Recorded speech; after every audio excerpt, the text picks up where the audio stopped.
God of War 2, aka the swan song of the PlayStation 2. The reason it even has that title is because it was really the last big exclusive to come out on the platform. It came out late as hell in March of 2007. We're talking about the PS3, Wii, and 360 all being out for months by this point. You gotta wonder what Santa Monica was thinking, not just developing this game for the PlayStation 3, but then again the PlayStation 2 was one of those consoles that just wouldn't die. Seriously, everybody and their third cousin had one, and it was getting ports of next-gen games all the way up until 2014. Incredibly downgraded ports, but that's besides the point. Anyway, God of War 2 is the game I consider to be the end of the PlayStation 2 era, and this video is just to see if the game still holds up or not. I could tell you that it already does, but you know, for this to be a proper review, we gotta go in depth and stuff.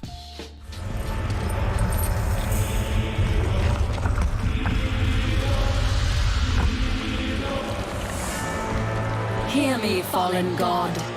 None defy what the fates decree. That is how it must be. Only death awaits you at the end of your journey. My death is what began this journey. The fates have not deemed victory for you. Your soul will never find peace for what you have become. I am what the gods have made me.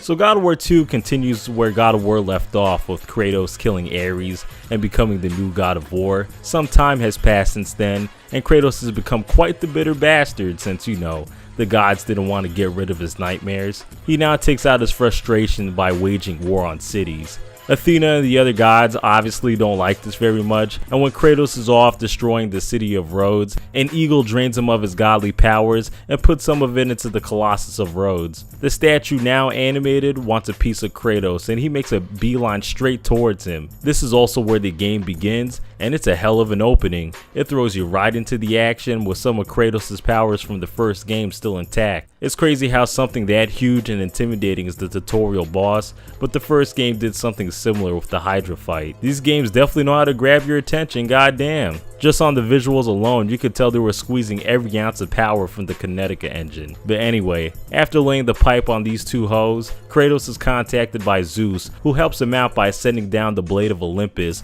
with the caveat that he has to drain his godly powers in the sword to use it. Kratos does just that, and uses the blade to take down the Colossus from the inside out. However, when in the middle of his angry speeches, the Colossus' hand falls down on Kratos, separating him from the sword and rendering him weak. It turns out that that eagle was Zeus, and he explains to Kratos that he's a danger to Olympus and must be put down. Kratos is like, man, fuck that, but Zeus stabs him in the stomach, killing him.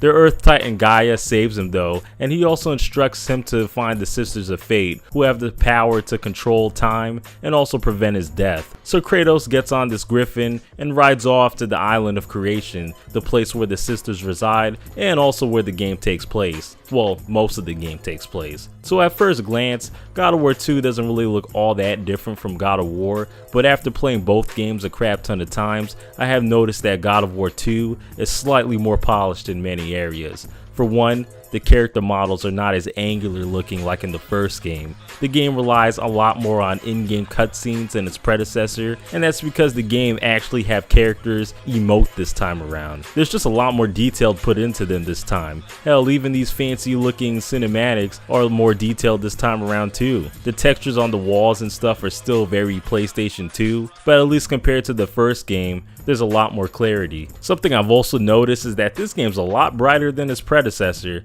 I don't know if it's because of the setting being on an island instead of a temple, but I find it weird how all of these caves are illuminated without a light source. Anyway, that's really it on the visuals. God of War 2 is a slightly better looking game than God of War 1, but not by much. I mean, it's the same console and engine, so you can only improve the graphical fidelity by so much.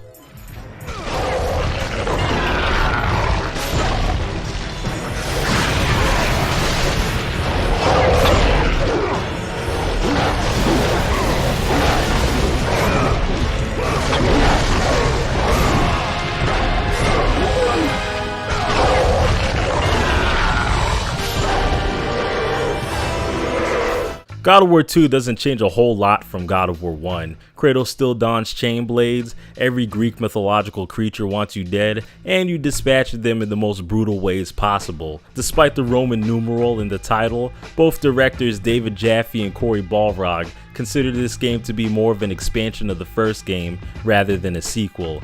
And yeah, that's pretty much how it feels, but not in a bad way. It polishes up all the things that made the first game awesome while removing all the stuff that was a pain in the ass. Just like the first game, the three pillars of gameplay are combat, puzzles, and platforming. Let's talk about the combat first, since you know, this is a hack and slash game after all. So Kratos is rocking the Blades of Athena instead of the Blades of Chaos this time around. Not that it matters since they're both chain blades and have the same square and triangle combos. You really won't notice any difference from the moment to moment combat outside of a few new moves when you upgrade the blades, like this new area whiplash move instead of this whack ass spin move from the first game. The real changes from God of War 2, at least when it comes to the combat, comes from the magic. Apparently Santa Monica Studios wanted the magic to be more integral in the combat, and after playing this game more times than I count, I would say they've succeeded on that front. I actually found myself using most of the magic given to me, unlike the first game where Poseidon's Rage is the only spell you should be using. Kronos' Rage, goddamn, you could rack up a crap ton of hits with this move.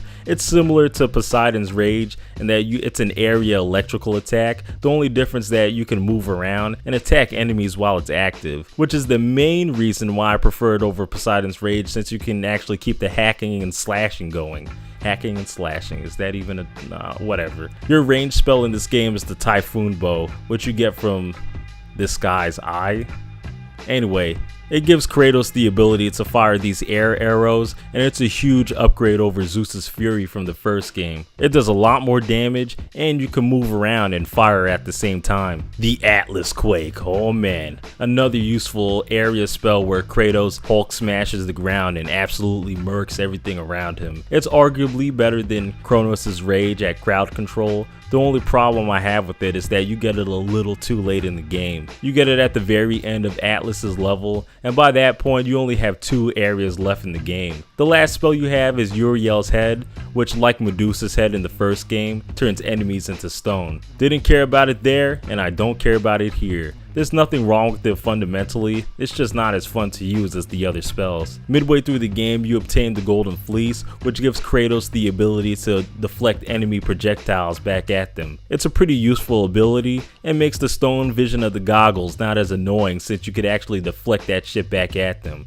It's not really utilized all that often though, since there's not many Gorgons or Archers in this game compared to the first one. That's another thing, a lot of the annoying enemies from the first game, like the Harpies, Gorgons, and Archers, have a reduced role in this game, which is a good thing if you ask me. There's also no reliance on harder versions of the same enemy. You see in the first game, as you progress, different colors of the same enemies would be introduced with more health and maybe another attack up their sleeve. Here they said screw all that and designed more enemies for the players to fight. Yeah, the enemy variety in this game is pretty much double that of the first one, and yeah, it's a much more satisfying experience because of it. Seeing the same Minotaur and Gorgon executions from the first game did get old after a while. Along with more enemies, you get 2 more weapons along your journey this time. The Barbarian Hammer, which you get off the Barbarian King, and the Spear of Destiny, which you get off this Griffin Rider guy. They both look pretty cool, but like the Blade of Artemis from the last game,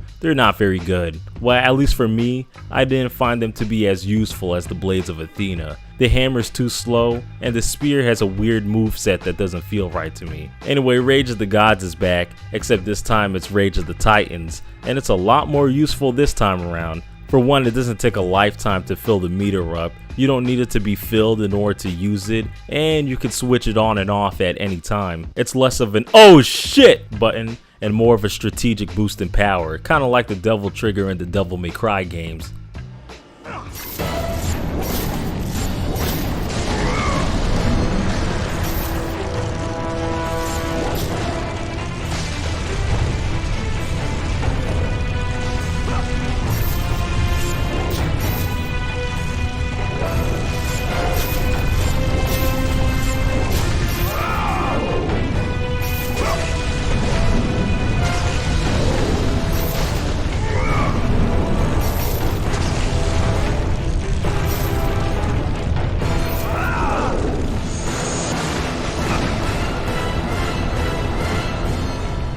So we've talked about the combat and its noticeable improvements over the first game. What about the non-combat stuff like the puzzles and platforming?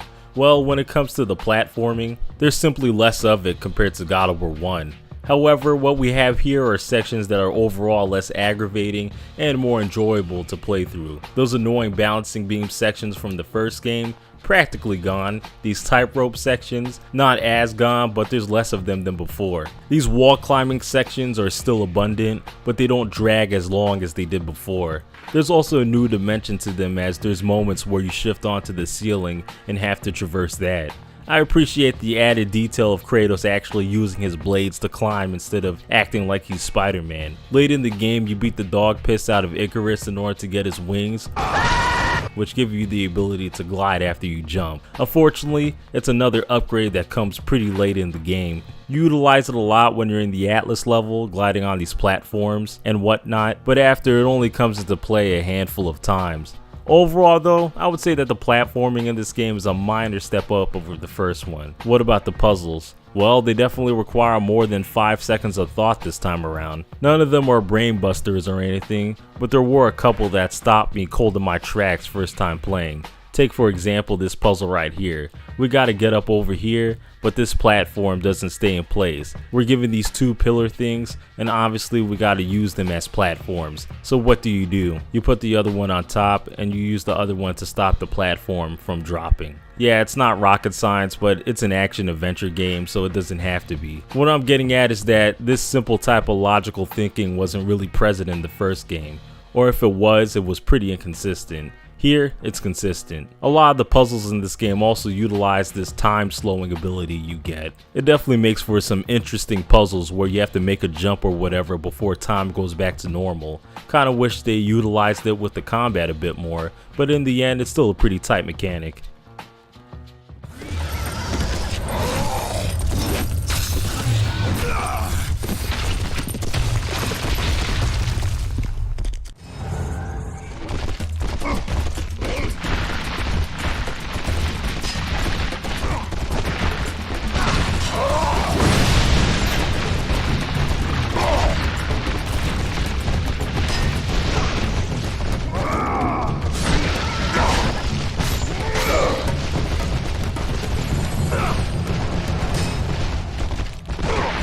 So God of War 2 has a crap ton of more boss battles compared to the first one, which is another reason why this game trumps it, since God of War 1, there were only like 3 bosses, and long stretches where you're just going through the motion. That's definitely not the case here. God of War 2 has more than double the amount of bosses, and they're scattered evenly throughout the game, making for some better pacing.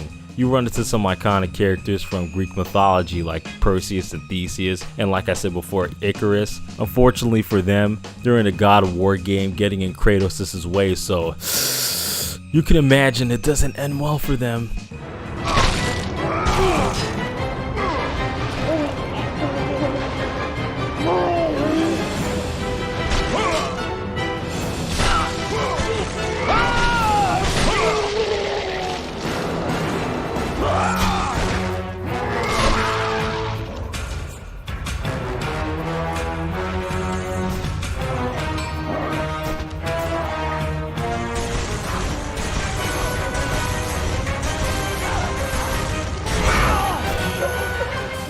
Anyway, the boss battles are pretty awesome. The general strategy for most of them is of course to block and dodge and then beat them down at the right time, but most of the bosses do have a unique skill you have to overcome. Like Perseus is invisible, so you have to watch the water to know where he is. Uriel's a Gorgon, so of course you have to avoid getting turned to stone. Clotho is hideous, so you have to hold back vomit if you want to get through her part. The point is, not only is there more bosses, they all offer something different in terms of challenge. And you know, this being a God of War game, the way you dispatch these beasts is satisfyingly brutal.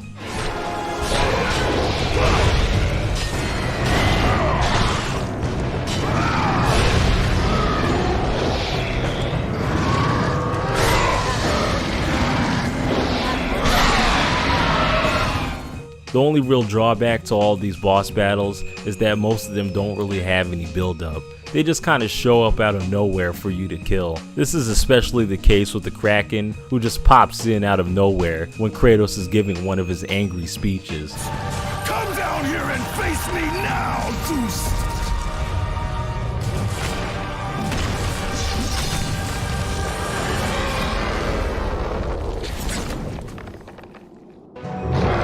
Like, what the hell is this thing even doing out here? There's not even water in this motherfucker. Or what about the Barbarian King?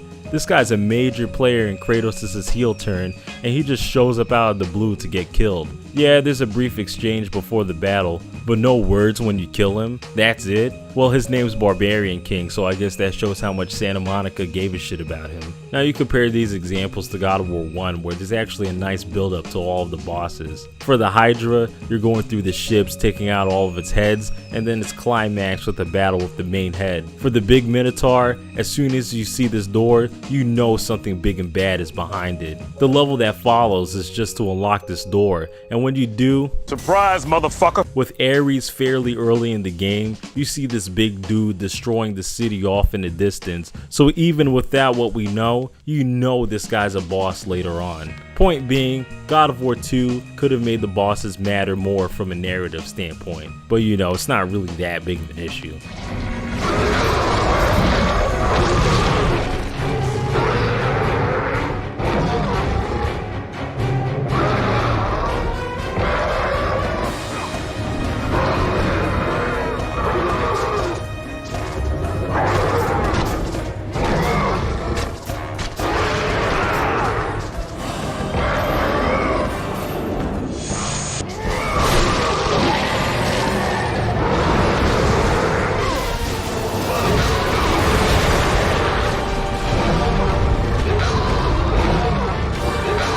Feels to chew 5 gum.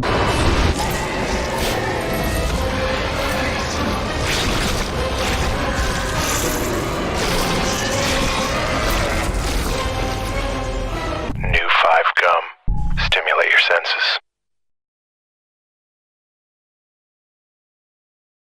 So Kratos reaches the Sisters of Fate, but they're not very fond of him. They refuse to let him use the time machine, and Kratos, not being one to take no for an answer, kills them over it. He then uses the machine to go back to the moment after Zeus stabs him, gets the Blade of Olympus, and the final battle ensues. In the middle of the fight, when Kratos has the advantage, Athena intervenes, tells Kratos that Zeus is Olympus and that he shouldn't kill him. Kratos doesn't give a shit and tries to kill him anyway, but Athena sacrifices herself by getting in the way of the stab. On her dying breath, she tells Kratos Zeus has been fearful of a usurp by him, since it's been tradition for sons to kill their fathers in the family. Just as Zeus was compelled to destroy his father Kronos, you are compelled to do the same. No son should destroy his own father. No, I have no father. God after God will deny you, Kratos. They will protect Zeus. Zeus must live so that Olympus will prevail. If all on Olympus will deny me my vengeance, then all on Olympus will die.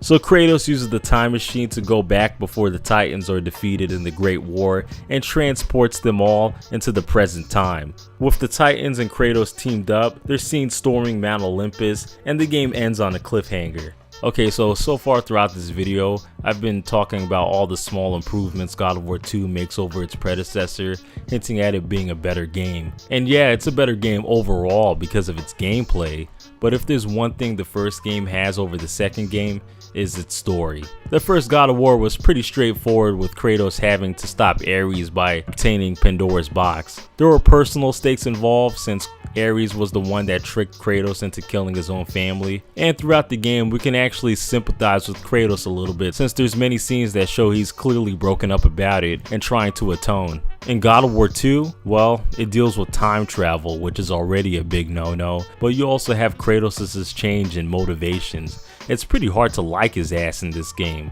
All that self-reflection from the first game didn't mean a damn thing, since in this game all he cares about is getting revenge against Zeus. Questions arise when Kratos obtains the ability to time travel. Like, instead of going back in time to kill Zeus, why doesn't he go back and stop himself from submitting to Ares and avoiding all of this shit in the first place? his family would be alive, and he would be a happier guy because of it. Now you can argue that he was full of rage and not thinking about it. That just kind of furthers my point of him being an unlikable asshole in this game. I understand the story of God of War games have always been an excuse for Kratos to do cool things in a Greek mythological setting, but at least the first game tried to hide that fact. Here it's pretty obvious the developers were like, who could we put in this game for Kratos to beat up? There's also the fact that all the events in this game are just to set up God of War 3, which I wouldn't have a problem with if they weren't so inconsequential. If you think about it, everything Kratos does on the island of creation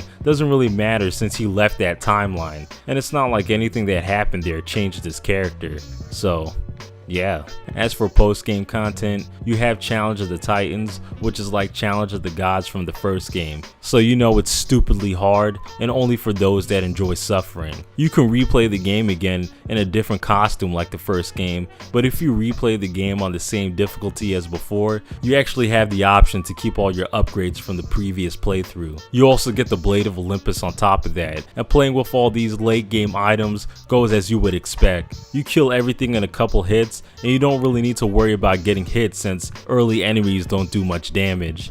It's always awesome when games let you keep all your stuff on replays, and this is no different. The only disappointing thing is the Blade of Olympus. It sucks. You know, for a blade that ended a damn war, I expected more than just a generic greatsword moveset. It doesn't even do that much damage, it's just a light version of the Blade of Artemis. So yeah, that's God of War 2, one of the best games on the PlayStation 2 and one of my personal favorites. Definitely worth checking out if you're looking for an action-adventure title that's both well designed and feels epic. Can't wait to make a video on the third game, that one's also one of my personal favorites. Anyway, thank you for watching, until next time.